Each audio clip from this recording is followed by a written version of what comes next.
Територијата на Република Македонија денеска зафатена со температури од жолтата алертна фаза, а највисоката температура достигна 40 степени. Според информациите од Управата за хидрометеоролошки работи, денеска во Битола сончево и топло, а максималната температура достигна 36 степени, додека од утре, според најавите, следуваат значителни промени на временските услови. Во текот на утрешниот ден, поточно попладне, ќе настапи промена на времето, кога на повеќе места во земјава ќе има појава на нестабилна облачност со пореен дожд и грмежи, а локално ќе биде и во форма на невреме со засилен ветер и услови за појава на град.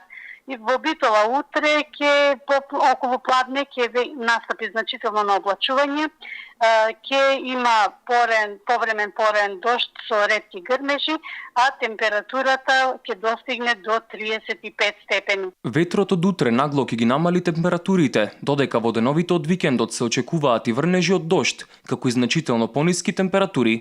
Во деновите од викендот ќе биде променлива облачност со повремен дожд, меѓутоа со послаб интензитет, а ќе дува и умерен до засилен ветер од северен правец. Температурата ќе опадне значително во однос на денешната и онаа што ќе имаме во текот на утрешниот ден, и во деновите од викендот се очекува во Битола да достигне до 24 степени. Ќе дува и во овие денови, значи умерен до засилен ветер од северен правец. Според најавите, од понеделник се очекува повторно стабилизирање со постепен раст на температурата.